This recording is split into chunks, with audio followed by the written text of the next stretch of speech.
여러분 안녕하세요. 지금부터 본격적인 관세법 강의를 시작해 보도록 하겠습니다. OT 때 말씀드린 대로 관세법 기초 개념을 사전 정리하는 시간인데요.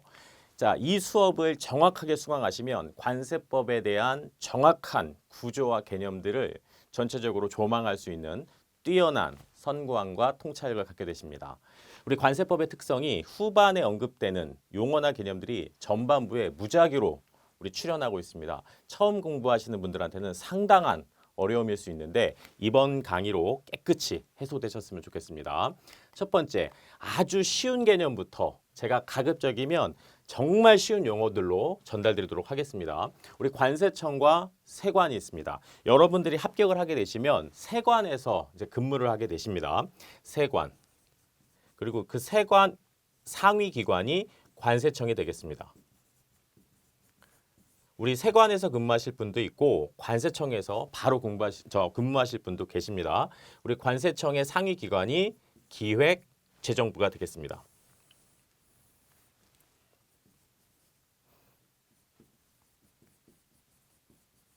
그리고 기획재정부 산하에는 관세청과 국세청이 있습니다. 그리고 조달청, 통계청이 있습니다. 그리고 세관은 다시 본부 세관과 일반 세관으로 나누어집니다. 본부 세관은 여러분들이 아시는 것처럼 서울 세관, 그리고 인천 세관, 대구 세관, 광주 세관, 부산 세관이 되겠습니다. 자, 이곳에서 근무하기 위해서는 우리 경쟁률이 상당한데요. 우리 시험 점수뿐만 아니라 우리 연수한 성적까지 모든 것이 다 우리 포함돼서 우리 반영됩니다.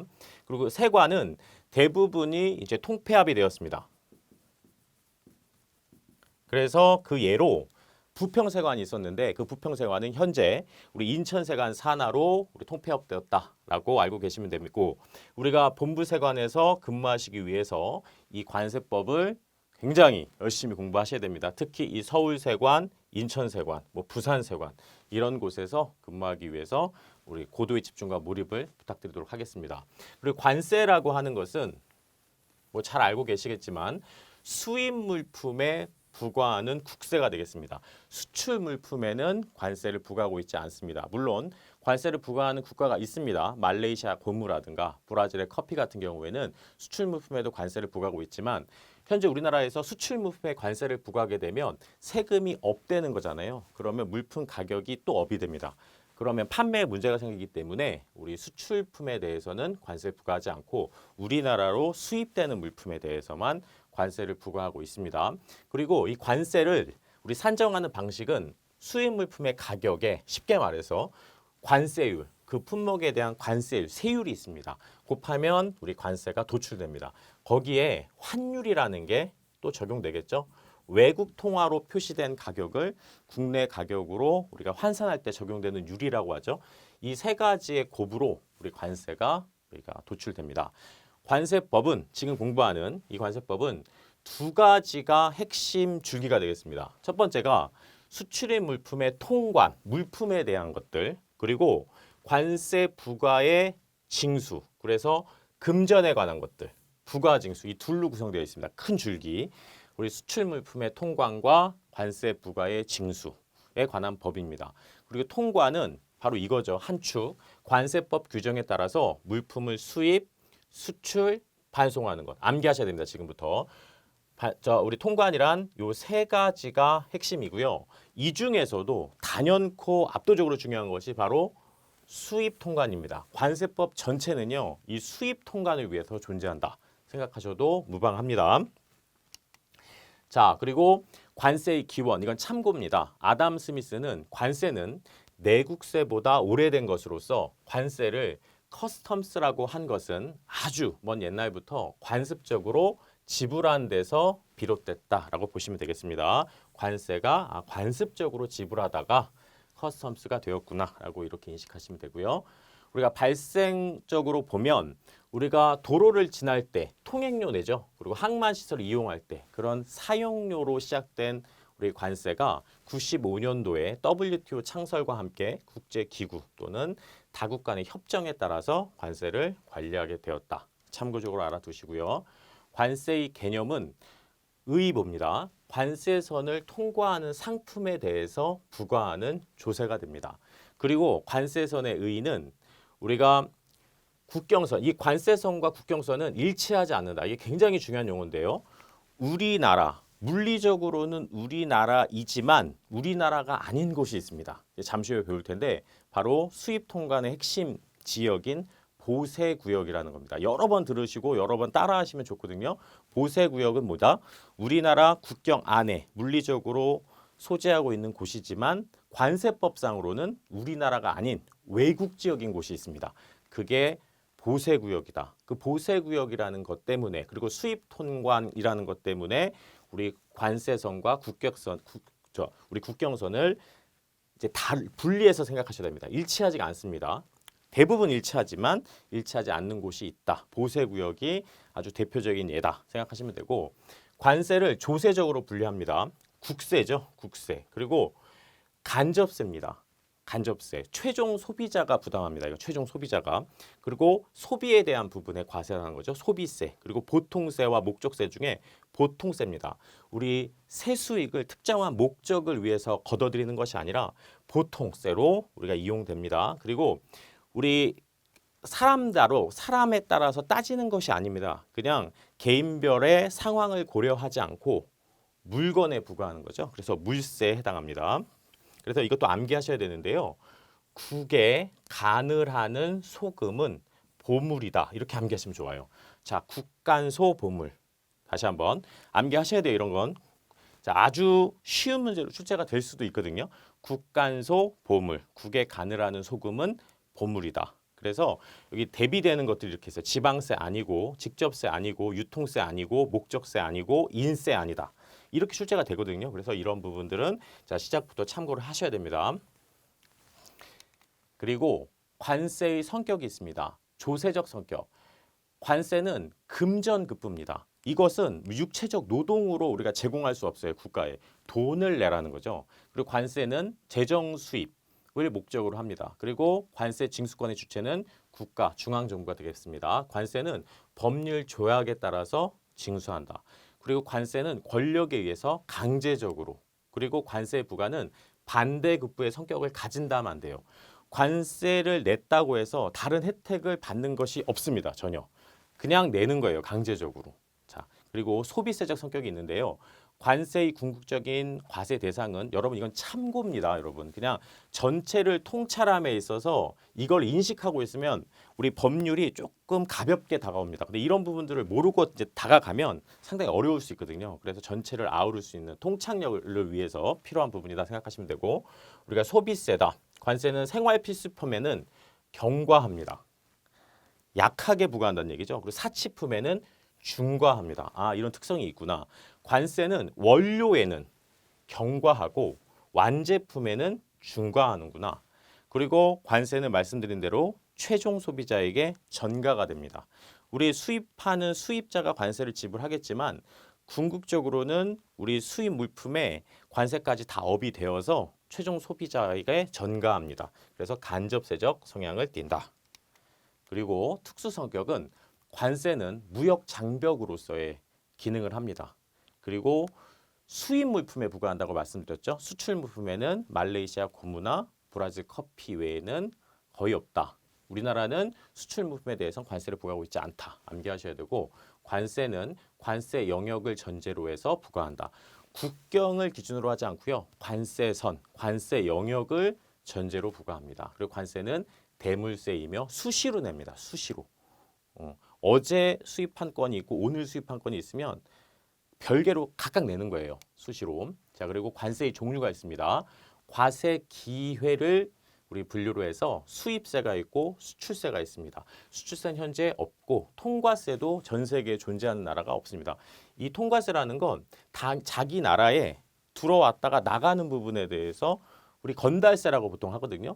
이거는 걷는 국가가 없습니다. 그래서 수입세 위주로 생각하시면 됩니다. 그리고 이건 앞으로 우리 관세법 공부에 특히 과세에 있어서 가장 핵심이 되는 내용인데요.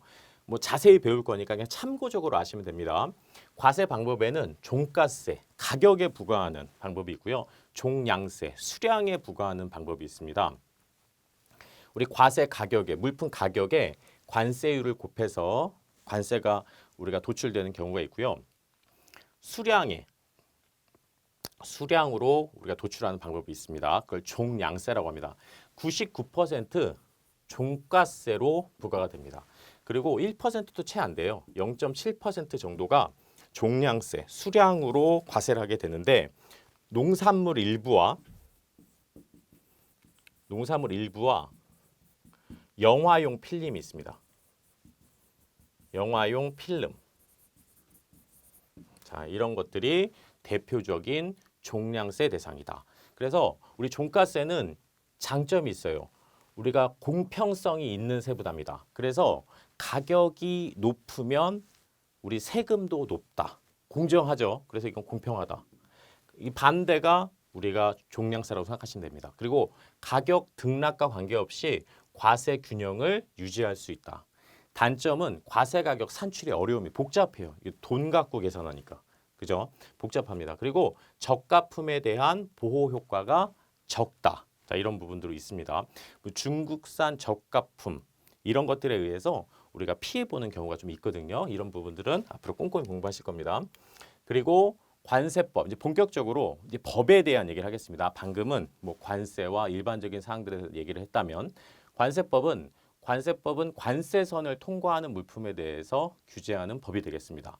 그리고 여러분들이 근무하실 때 이 관세법을 근거로 해서 이제 업무하실 겁니다. 그리고 관세청 고시도 있고요. 관세행정 기초가 되는 법이고 일반 세법과 달리 관세의 부과 징수에 관한 내용 외에 운송수단이나 보세구역, 통관 등 물품 관리 그리고 특징적인 게 바로 이겁니다. 범법, 우리 범법 조사에 관련된 내용도 규정하고 있어요. 이 관세법에는. 다른 법에는 없는 거죠. 조사와 관련된 것도 있고 처분에 대한 것도 있습니다. 자, 굉장히 좀 특징적인 부분이라 다시 설명드릴 겁니다. 그리고 관세법의 목적은 1조부터 언급이 되는데요. 계속 보셔야 됩니다. 이 전체를 아우르는 내용이기 때문에 관세법의 목적, 관세의 부과 징수, 돈 얘기죠. 이걸 어떻게 한다? 적정하게 해야 됩니다. 1번을 적정하게 해야 되고 두 번째, 수출입 물품의 통관. 이제 이거 물건 얘기죠. 돈 얘기, 물건 얘기. 이 두 개를 다 적정하게 해야 돼요. 이걸 적정하게 해서 다시 돈 얘기. 관세 수입을 확보합니다. 해서 어떻게 한다? 궁극적으로 국민경제 발전에 이바지함을 목적으로 한다. 관세 부과 징수, 통관, 적정, 세수입 확보, 관세 수입 확보에서 국민경제 발전에 이바지. 이제 암기하셨죠? 돈 얘기, 물건 얘기, 다시 돈 얘기, 그리고 국민경제 발전에 이바지. 이것을 목적으로 합니다. 그리고 우리 가장 중요한 수입 통관 얘기가 나오고 있는데요. 자, 관세법 전체는 무슨 통관이 가장 중요하다? 수입 통관이 가장 중요합니다. 그래서 그림을 한번 그려보겠습니다.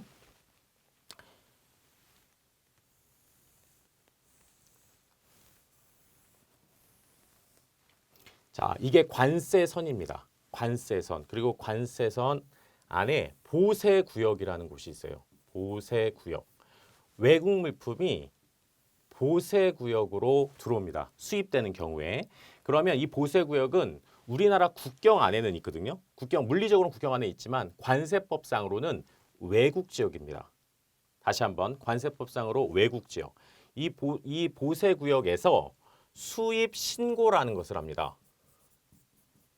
수입 신고를 하고 이 수입 신고를 마친 이후에 세관에서 이 수입 신고가 적정하다라고 확인을 받습니다. 그러면 그것을 수입 신고 수리라고 합니다.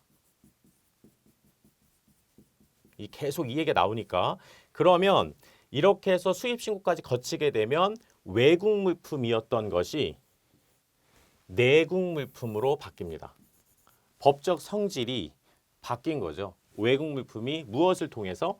바로 이 수입 신고 수리를 통해서 이것을 통해서 내국 물품화 되었다라고 생각하시면 됩니다. 그리고 참고적으로 수입 신고 수리일로부터 15일, 굉장히 중요한 날짜거든요. 15일 안에 납부를 해야 됩니다. 이 납부가 경과되면 체납되는 겁니다. 다시 한번 수입신고 수리일로부터 며칠? 15일 안에 관세를 납부해야 한다라고 생각합니다. 그리고 보다시피 자, 이건 국경선이지만 자, 이거 관세선이죠. 이 관세선. 다시 색을 입히겠습니다. 요게 관세선이거든요. 이걸 통과해야 외국 물품이 내국 물품. 행정 처분을 통해서 여러분들이 얘는 행정 처분을 통해서 외국 물품이 내국 물품화 된다 생각하시면 됩니다. 그리고 수출은 그와 반대죠. 수출은 내국 물품이었던 것이 외국 물품이 되는 겁니다. 무엇을 통해서? 수출 신고를 하고 수출 신고 수리를 받습니다. 여러분들께 수리를 받죠. 그러면 물리적으로는 국내에 있어요. 아직 운송수단에 우리 적재가 되지 않았어요. 그래도 외국 물품입니다. 내국 물품이 뭐로 바뀐 거? 외국 물품으로 바뀐 거. 이게 바로 수출 통관입니다. 여기에선 뭐 세수입이 없죠. 그러니까 관세법에서는 크게 비중을 두지 않습니다. 자, 우리에게 비중 두는 것은 바로 이 부분, 수입 통관. 1조에 나와 있죠. 물품의 통관도 적정하게 하고 우리가 관세 부과 징수도 적정하게 해서 우리 세수입을 확보하고 국민 경제 발전을 이바지하는 바로 이것이 압도적으로 중요합니다. 그리고 우리가 반송 통관이라는 것이 있는데요. 저 세 개가 통관의 세 가지입니다. 여러분 암기하시죠? 수입 통관, 수출 통관, 반송 통관.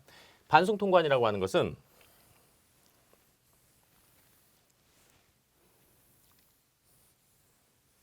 물품이 보세구역에 들어옵니다. 여기도 보세구역이에요. 보세구역은 우리나라다 아니다. 외국 지역이다. 관세법상. 여러분은 이제 세관에서 근무하실 거니까 외국 지역이라고 생각하셔야 돼요. 들어왔다가 수입 통관이 수리되지 않은 상태로 다시 나가는 겁니다. 외국 물품이 외국 물품 상태로 나가는 거예요. 여기서 조심하실 점이 우리가 수출국으로 즉 중국에서 들어온 보세구역에 장치됐던 물품이 반드시 중국으로 나가야 되는 건 아니에요. 중국 물품이 일본으로 가도 되고 미국으로 가도 됩니다. 여타 다른 제3국으로 가도 돼요. 반드시 수출국으로 다시 돌아가는 게 반송이 아니라 그냥 외국 물품이 외국 물품으로 다른 곳에 가도 반송이다. 이걸 반송 통관이라고 합니다. 암기 다 되셨죠? 수출 통관은 내국 물품이 수출 신고 수리를 통해서 외국 물품화되는 과정, 법적 성질이 수입 통관, 가장 중요한 수입 통관은 보세구역에 장치된 물품이 수입 신고를 거쳐 수리라는 행정 처분을 통해 우리 내국 물품화되는 과정, 이게 가장 중요하고 15일 안에 관세 납부해야 하고 반송 통관이라고 하는 것은 외국 물품이 외국 물품 상태로 다시 터치만 하고 나가는 거죠. 우리나라 이 관세선을 통과 못했습니다. 그렇게 나가는 것이 우리 반송 통관이라고 한다. 그리고 운송 수단이라는 것이 있어요. 운송 수단은 우리가 물품이 이동에 관련된 것이죠. 그래서 이런 부분은 어렵지가 않습니다. 뭐 대표적으로 뭐가 있겠습니까? 선박 있고 항공기가 있고 차량이 있습니다.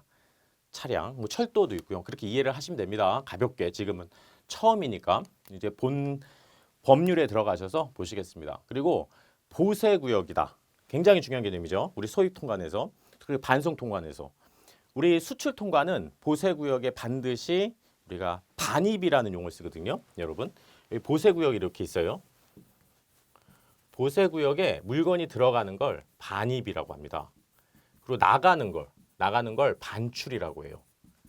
우리나라로 들어오는 걸 반입이라고 하지 않고 보세구역, 즉 여러분들 세관 입장에서 생각하는 거예요. 세관 입장에서 물건이 보세구역으로 들어오네 반입, 나가네 반출. 그리고 이 보세구역은 국경 안에 소재하고 있지만 관세법상 외국 지역이다라고 생각하시면 됩니다. 그리고 보세구역은 세 가지로 정리가 되어 있어요. 참고적으로 계속 반복해야 되니까 암기하셔야 됩니다. 지정보세구역이라는 것이 있고 특허보세구역이라는 것이 있고 종합보세구역이라는 것이 있습니다. 종합보세구역은 특허보세구역이 행할 수 있는 두 가지 이상의 업무를 행할 수 있는 곳이다 라고 생각하면 됩니다. 종합보세구역. 다시 한번 지정보세구역, 특허보세구역, 종합보세구역. 앞으로 배웁니다. 그리고 체화공매라는 건 뭐냐면 외국 물품이 보세구역에 장치가 됩니다. 장치가 된다는 건 보관이 된다는 거예요. 들어와요. 들어오면 일정한 시간 안에 관세법상 정해진 시간 안에 수입 신고를 해야 합니다. 근데 수입 신고를 하지 않아요.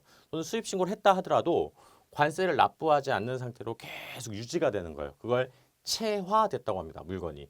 그러면 우리 과세 당국에서는 관세를 우리가 세수입을 확보하기 위해서 이 체화된 물건을 공매합니다. 이제 매각하는 거죠. 그래서 관세를 확보하는 것을 체화 공매라고 합니다. 이런 용어들이요. 초반부에 그냥 막 나옵니다, 여러분. 그래서 꼭 알아두세요. 체화 공매는 뭐다? 물품이 오랫동안 수입 신고 수리가 되지 않은 상태로 이렇게 적치되는 상황. 그래서 그 물품을 이제 외부에 공매해서 매각해서 세수입을 확보한다라는 것이고요. 폐기라는 건 보세구역에 들어간 물품이 뭐 이제 상품 가치를 상실하는 거죠. 뭐 변질됐거나 해서 그러면 그걸 폐기 처분하는 경우도 있습니다. 그리고 보세구역 외 장치 허가라는 것이 있습니다. 지금 관세법상에서는 허가도 있고 승인도 있고 여러 가지 용어가 붙거든요. 법률적인 용어. 근데 여러분들 입에 익숙해지시기 위해서 보세구역 외 장치 허가 이렇게 한번 해보세요. 보세구역 외 장치 허가. 저건 뭐냐면 대부분의 물품은 보세구역에 들어가서 수입신고를 진행할 텐데 특정한 물품은 크기나 중량 등이 과다해서 보세구역에 들어갈 수가 없는 거예요. 너무나 큰 뭐 코일, 강철 코일 같은 건 못 들어가죠. 보세구역 안으로, 창고 안으로. 그래서 외부가 이곳이 그 화물이 놓여 있는 그곳이 보세구역이다라고 아주 예외적으로 허가를 해주는 거죠. 허가. 안 되는 걸 되게 해주는 게 허가예요. 허가. 용어 잘 기억하셔야 됩니다. 그래서 여기서 장치하고 수입 통관이 진행되는 거를 말합니다. 그리고 수입 신고라는 것은 말씀드린 대로 보세구역에 장치된 물품이 내역이 어떻고 가격이 어떻고 단가가 어떻고 하면서 세관에 여러분들께 보고를 하는 겁니다. 신고자가. 신고자 이제 화주가 물품 주인이 이렇게 물건을 제가 수입하겠습니다라는 수입의 의사를 밝히는 행위가 바로 수입 신고입니다. 그 받은 수입 신고를 여러분들이 수리해 주시면 이제 통관이 되겠죠. 그리고 물품 검사. 검사라는 건 보세구역에 장치된 물품을 특정한 경우에 검사할 수 있습니다. 과거에는 전량 검사가 있던 때가 있어요. 전량 검사. 100% 검사하는 거죠. 그러면 창고에 물건이 계속 적체가 됩니다. 그래서 창고업을 하시는 분들은 정말 큰 돈을 버셨죠. 왜? 100% 검사니까. 그러면 계속 대기가 되는 거예요. 앞사람, 먼저 들어온 물건이 검사가 마무리될 때까지 나는 기다려야만 해요. 그러면 창고비가 계속 발생합니다. 창고비는 우리 물품의 가격, 중량 이런 것을 다 감안해서 하기 때문에 말도 못하게 창고비가 나올 수가 있어요. 그래서 그런 폐단이 현재는 랜덤 검사로 바뀌었습니다. 무작위 검사. 그래서 우버마물 위주로 해서 이렇게 검사를 막 하는데요. 꼭 우버마물 아니어도 무작위로 검사됩니다. 저도 이제 업무하면서 많은 이제 거래처 화물들이 검사를 이제 받게 되는데 이제 대부분은 무난하게 넘어갑니다. 그런데 아주 부정한 방법으로 물품이 수입됐어. 근데 그런 부분이 랜덤 검사에서 포착이 됐어. 그러면 그 다음 수입부터 이제 낙인이 찍히는 거죠. 이 컴퓨터가. 그래서 그 업체에서 수입하는 물품에 대해서는 아주 주의 깊게 살핍니다. 그래서 그런 부분들도 아셔야 되고 물품의 검사라는 거 현재는 랜덤 검사로 이루어진다. 내가 수입 신고를 했을 때 검사에 이제 배정을 받을 수도 있고 아닐 수도 있다라고 생각하시면 됩니다. 수입 신고 수리 말씀드린 대로 수입 신고된 즉 신고인의 수입 의사 표시가 행정 처분으로 인정을 해주는 거죠. 수입하시오라고 이 수입 신고 수리를 통해서 외국 물품이 내국 물품으로 전환이 된다라고 생각하시면 됩니다. 그리고 이 시점 이후부터 며칠? 15일 안에 관세를 납부해야 합니다. 납기. 그리고 수입 신고 전 물품 반출. 저게 초반부터 계속 나옵니다, 여러분. 그래서 상당히 어려운 내용일 수 있는데 보세요. 보세구역에 물품이 장치가 됩니다. 그러면 수입 신고를 해야 되죠. 그리고 수리를 합니다. 그래서 내국 물품 되는데 우리 수입 신고 전에 수입 신고도 하기 전에 요 시점에서 신고하기도 전에 이 시점에서 물건을 빼요. 아주 특별한 예외적인 케이스인데 신고도 하기 전에 물건을 뺀다? 신고 전에 요 시점에 어떤 경우다? 우리나라에 이제 소재하는 이제 외국계 기업이에요. 그 기업이 외자를 갖고 와서 국내에서 생산 행위를 하는 거예요. 그러면 이제 고용을 창출하겠죠.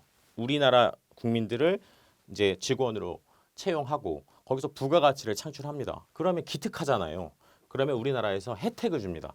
아, 이 물품이 들어왔구나. 여기 원료가 또 이럴 수도 있어요. 꼭 외자 기업이 아니어 하더라도 국내 기업인데 수출이 활발한 기업이에요. 그래서 우리나라 수출 실적이 막 어마어마합니다. 그런데 물건이 뭐 원료가 들어와요. 그럼 빨리빨리 통관해서 수출을 행할 수 있도록 혜택을 줘야 되지 않겠습니까? 그래서 수입 신고하고 수리하고 이 과정이 너무나 번잡하고 시간이 소요되니까 그래 확실하게 하면서 미리 빼주는 겁니다. 신고도 전에 즉시 반출. 이 용어를 꼭 기억하셔야 돼요. 같은 말입니다. 즉시 반출 그리고 수입 신고 전 물품 반출 같은 얘기입니다. 특정한 기특한 녀석들에게 혜택을 주는 것이다 라고 생각하시면 됩니다. 자, 그리고 수입 신고 수리 전 반출이라는 게 있어요. 그거는 수리가 이 시점인데 이 시점 전에 수리되기 전에 물건을 빼는 거예요. 이 그림을 잘 기억하셔야 돼요. 수리 전 반출은 어떤 경우다? 물품이 들어왔어요. 그런데 아주 극단적인 예를 들면 A 플러스 B로 이루어진 세트 물품이에요. 근데 수출자의 실수로 A만 오고 B가 아직 안 왔어. 그럼 이걸 통과 못 하잖아요. B까지 오기로 돼 있는데 여기엔 서류상에는. 그래서 일단 빼주는 거예요. 뭐 추후에 이제 진행을 하는 것이죠. 그래서 이런 부분도 있을 수 있다. 수입신고 수리 전 반출. 그래서 용어를 좀 익숙하시게. 자, 이거부터 수입신고 전 물품 반출, 수입신고 수리 전 반출 이런 것들이 있습니다. 그리고 관세 납부는 납기가 언제다? 수입신고 수리일로부터 며칠? 15일이죠. 15일. 남기 다 되셨습니다. 15일에 납부하고 그 날짜가 경과되면 체납이 발생한다. 자, 그리고 반입과 반출이라는 용어는 말씀드렸습니다. 보세구역에 들어가는 것을 반입이라고 한다. 세관 입장에서 생각하셔야 돼요. 관세법이니까. 그리고 보세구역에서 나가는 것을 반출이라고 합니다.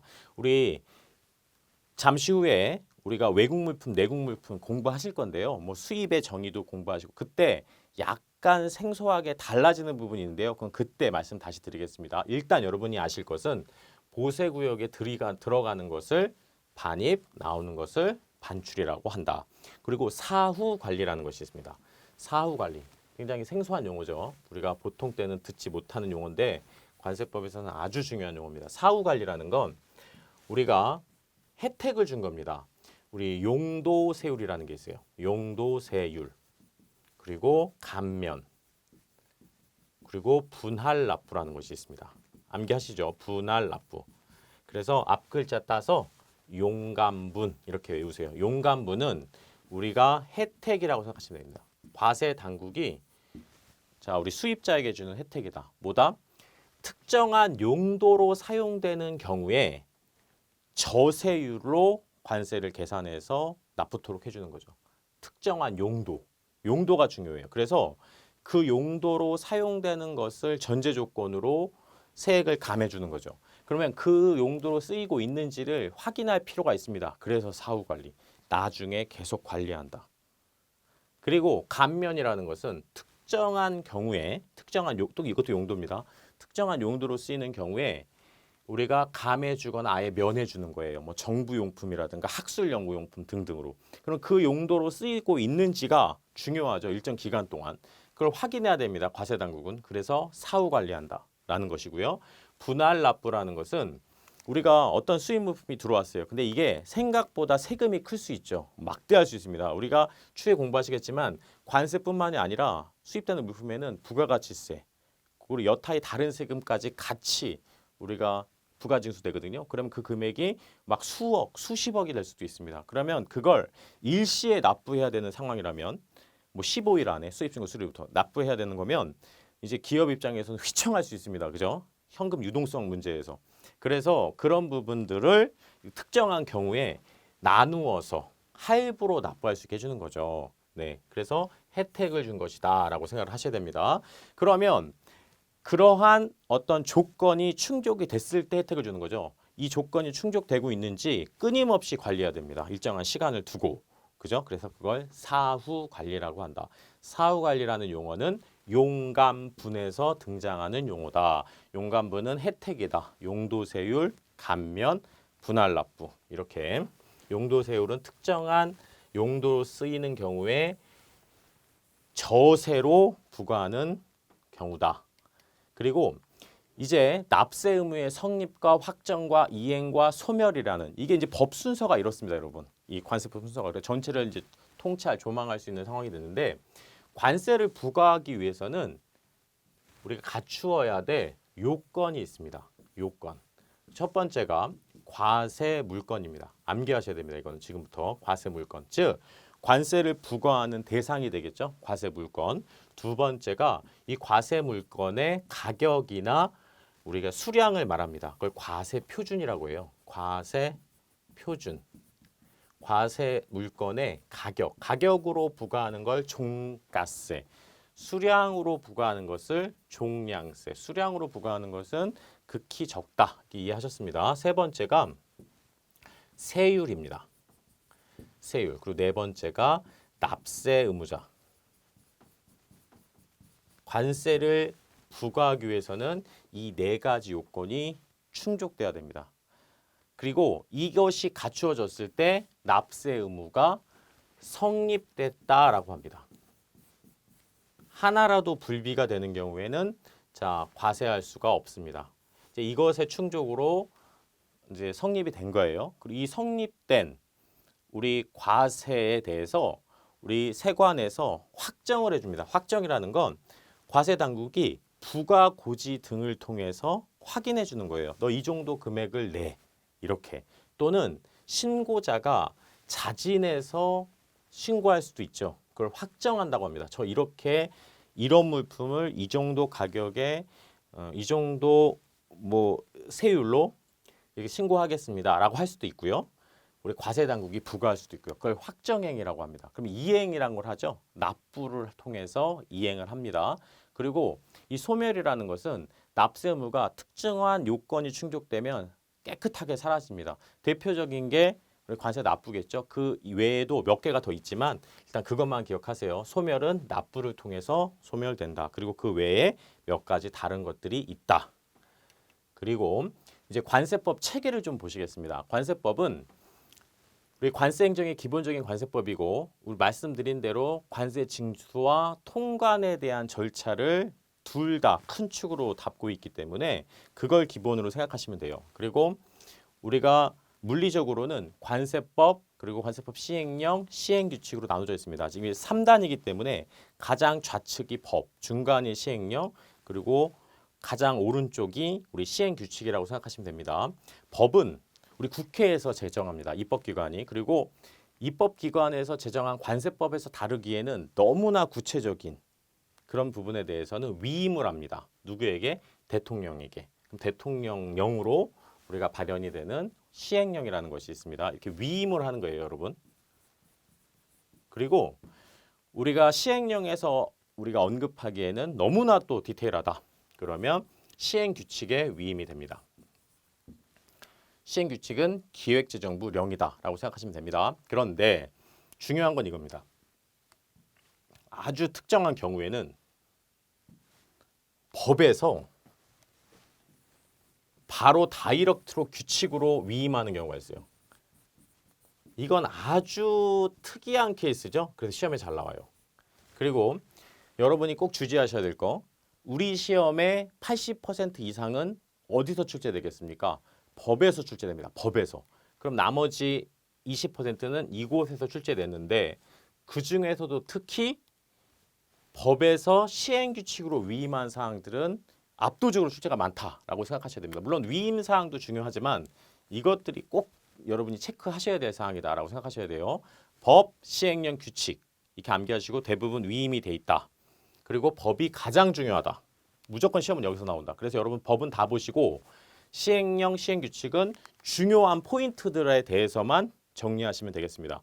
그리고 총 13개 장과 규칙으로 구성이 돼 있다. 이렇게 법정이 여러분들이 이렇게 중간에 자꾸 보셔야 돼요. 이렇게 넘기시면서. 네. 그리고 관세법의 성격은 조세법적 성격, 당연히 돈 얘기, 그리고 통과법적 성격. 우리가 물품의 통관도 중요한 축이라고 말씀드렸습니다. 그리고 다른 법에는 없는 준사법적 그리고 형사법적 성격이 있어요. 자, 무슨 얘기다? 우리가 범칙 부분에 대해서 밀수를 하는 거예요. 그러면 우리가 그런 밀수에 대해서 조사할 수 있는 규정들이 있어요. 그리고 처분할 수 있는 규정까지 있다. 그리고 소송법적 성격. 자, 그래서 뭐 우리가 납세자의 권리 구제에 관련된 내용도 여기 담고 있거든요. 그리고 국제법적 성격이 있다. 국제 간 오가는 물품에 대해서 과세하기 때문에 뭐 불가피한 얘기가 되겠습니다. 자, 그래서 이렇게 규정이 되어 있는데 여러분들께서는 이제 자꾸 이렇게 넘기시면서 법을 보셔야 돼요. 자, 총칙이 어떤 겁니까? 원칙이죠. 이 전체를 다 아우르는 규정이라고 생각하시면 되고 원칙과 용어 그리고 1조의 목적을 다루고 있다. 그리고 2장 과세 가격과 관세 부과의 징수가 나오고 있죠. 이 부분이 가장 중요합니다. 왜? 관세의 부과와 징수를 적정하게 해서 관세 수입을 확보해서 국민 경제 발전에 이바지해야 되잖아요. 그래서 양도 많고 우리 세금 부과와 관련되기 때문에 즉 가격에 관련된 세 수입에 관련된 부분이니까 제일 중요한 부분이다 하면 2장. 그리고 우리가 3장이 세율이죠. 세율과 품목 분류. 이거는 자, 우리가 2장에 있는 가격에 이 세율을 곱하는 거잖아요. 그래서 역시나 중요한 부분이다. 그리고 여기는 어려운 내용들이 많습니다. 특히 세율의 조정에서 덤핑 방지 관세, 상계 관세, 보복 관세 등의 아주 난해한 내용들이 있으니까 꼭 수업에 같이 임해 주셔야 되고요. 이제 4장 보시면 4장에 감면 나오죠. 감면, 환급, 분할납부. 환급은 우리 납세자가 관세를 납부했는데 쉽게 그냥 이건 쉽게 이해하세요. 다시 돌려줘야 돼요. 뭐 잘못 냈거나 과다하게 낸 경우에 다시 돌려주는 행위가 환급입니다. 감면은 혜택 주는 거죠. 특정한 용도로 사용되는 경우에 관세를 깎아주거나 아예 면해주는 것. 그리고 분할납부는 나누어서 낼 수 있게 해주는 거다. 그래서 세금을 계산해주거나 아예 이제 감면해주는 거니까 또 되돌려주는 거, 할부해주는 거니까 경감책이다, 혜택이다라고 생각하시면 됩니다. 그리고 5장은 납세자의 권리 및 불복 절차라고 나오죠. 이것은 원래는 국세기본법에 있는 내용을 우리 관세법에서도 이제 담고 있습니다. 개정이 많기 때문에 특히 또 빈출되는 부분이기 때문에 신경을 써야 됩니다. 그리고 6장은 운송수단입니다. 그래서 이게 관세법이 수입되는 물품, 수출되는 물품, 즉 무역을 다루는 법이기 때문에 뭐 필수적입니다. 그래서 선박이나 항공기가 이제 위주가 되겠고 차량 규정도 있습니다. 우리나라가 통일될 경우에 차량을 통해서 이제 시베리아로 갈 수 있는 그런 부분까지 다 담고 있다 생각하시면 되고요. 이미 차량을 마련해 두었다. 많지는 않지만 생각하시면 되고 7장 보세구역 나왔습니다. 보세라는 말은 관세를 내지 않고 이제 보류한다라는 뜻입니다. 그래서 우리나라에 포함은 되지만 국경상 그리고 외국 지역이라고 했죠. 그래서 관세를 내지 않은 상태로 둔 물품이기 때문에 즉 외국 물품 상태이기 때문에 과거에 보세 신발, 보세 옷 하면은 되게 저렴한 옷들을 얘기했죠. 왜 저렴하겠습니까? 우리가 관세 행정이 자리 잡지 못한 상황에서 어떤 특정인이 이 보세 화물들을 밖으로 뺀 거예요. 아직 세금이 납부가 안 된 물품을. 그랬기 때문에 다른 물품에 비해서 가격이 쌌겠죠. 그래서 뭐 가슴 아픈 얘기지만 그런 보세 화물들이 보세 신발, 보세 옷 등이 가격이 싼 것으로 이제 인식이 잡혀 있다라고 생각하시면 되겠습니다. 세금 안 낸 물품이다 생각하시면 되고 보세 구역 3개는 뭐가 있었다? 지정 보세 구역, 특허 보세 구역, 종합 보세 구역 뭐 이런 것들이 있었다.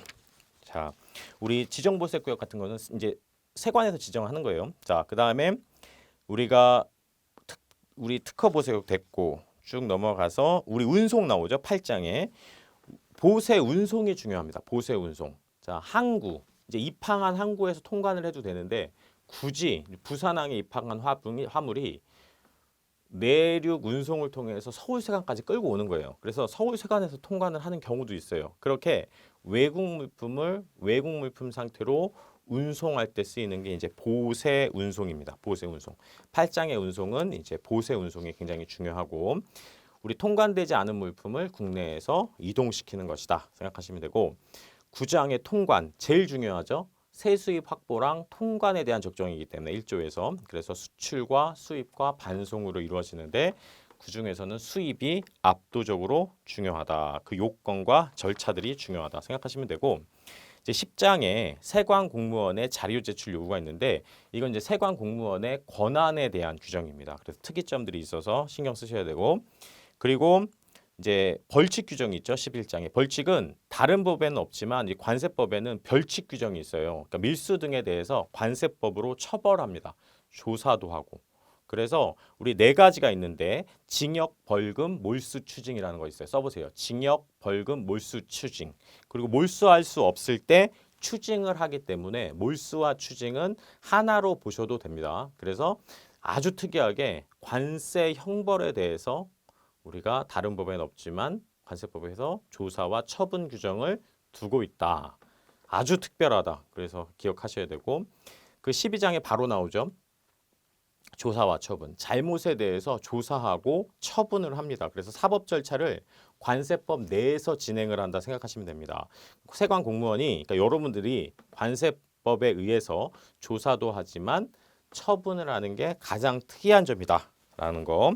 그리고 쭉 그 이제 나중에 보시겠지만 이제 통고 처분이라는 것이 있어요. 통고 처분. 그래서 통고 처분이라는 건 관세법 안에서 진행이 되는 거예요. 통고 처분. 아주 특이한 것이 있습니다. 그리고 13장에 보칙이라는 것이 있는데 이건 마지막 도와주는 규칙입니다. 요즘에는 여기서도 간혹 출제가 되기 때문에 무엇이 나오는지에 대해서 다 알려드리도록 하겠습니다.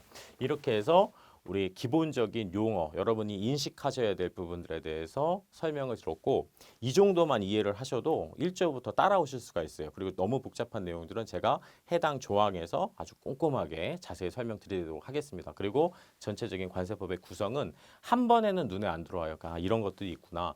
크게는 돈 얘기와 통관 얘기구나. 그리고 뭐 처분도 있구나. 이렇게 크게 아우르시면 되겠습니다. 공부를 또 성적을 좋게 보시려면 잘하시려면 그러니까 이분법적 사고가 필요해요. 그래서 거시적 사고와 미시적 사고 크게도 보시고 이렇게 디테일하게도 보시고 하셔야 됩니다. 네, 그래서 자 이번 수업은 이것으로 마무리하고요. 다음 시간에 또 즐거운 마음으로 뵙도록 하겠습니다. 1조부터 열심히 진행하도록 하겠습니다. 감사합니다.